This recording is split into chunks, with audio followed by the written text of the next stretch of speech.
I'm almost at the end of my day today. I'm here in Mudgee and I was about to drive home, but I just didn't quite have enough charge to get me all the way home. So I'm taking advantage of Midwestern Regional Council's charging point. They've got a Tesla charging point you can see behind me on one of their council buildings.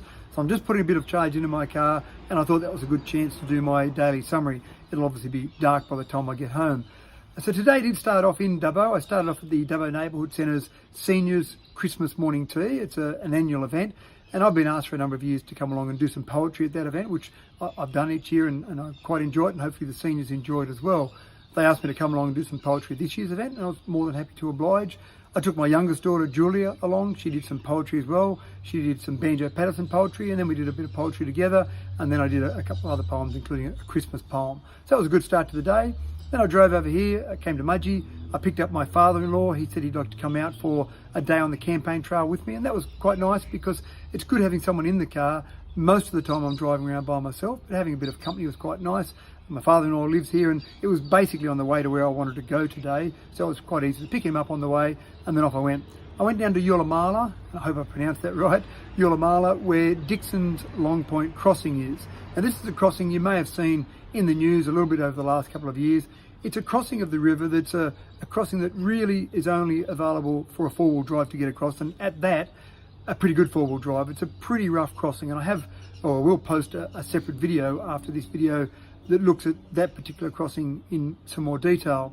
And there's been some talk for a little bit of time, there's been some talk from the federal government about putting a better crossing in there, because that will certainly make it easier for people to get between Orange and Mudgee, and certainly some tourists. There's some loops that go around there, so getting some more tourist traffic around there. But one of the big issues that I see is that if that crossing is fixed up, and it doesn't need to be a grade crossing, it just needs to be a low level crossing for cars to get across, that will then put some more pressure on the road infrastructure, because the road that leads from the bitumen road that goes from Hill End through to Mudgee, when you turn off that and go down Yulimala Road, that road is a pretty ordinary road. It's a dirt road, not used very much. It's tight, it's windy, it's got some pretty large crests in there. If you start to increase the traffic on that road, then that starts to increase the pressure on Midwestern Regional Council to maintain that road, and I can see more traffic on that road causing more accidents. When you go across the river, and we did that today, we went over onto the Orange electorate area and we went up into the road there as it goes up in towards Orange, and the road is still not great, but it's a little bit better than on this side, on the Mudgee side. So again, if that crossing is fixed, I can see there needing to be work done on that road. And that was certainly the issue or the opinion of the residents that we spoke to today. But we spent some time there. Again, my father-in-law and myself spent some time there, went down to the Dixon's Long Point crossing, drove across there. I walked across here as well because I wanted to get a video of Fiona driving back across there in her four-wheel drive. So I pulled up the pants to the knees, took the shoes off and walked across there. Had a close encounter with a snake as I walked across there. There was a snake that just went up the river in front of me, so I just stayed nice and still and let him go. I wasn't going to have an argument with him, and then continued on. But again, it was one of the things that I hear a lot as I go around all parts of the electorate. Road infrastructure is something that people would like to see more money spent on, and the state government does have unprecedented funds at the moment. We've got, as a state, we've got Snowy Mountains money, we've got poles and wires money, we've got a huge amount of GST money coming into the state at the moment.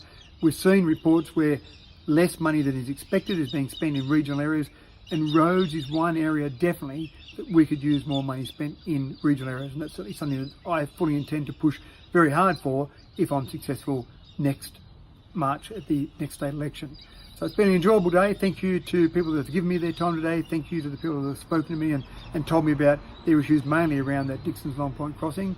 And again, another busy day planned for tomorrow. And I'll be back over this way again over the next week. I'm spending a fair bit of time in Mudgee, but I'll be back over this way again and talk to a lot of people around this area. I've got Lawson Park markets coming up, twilight markets this time. I've been to the Lawson Park markets before, but this day there'll be twilight markets, so I'll see a lot of people there, I'm sure. This has been Mathew Dickerson, your independent voice.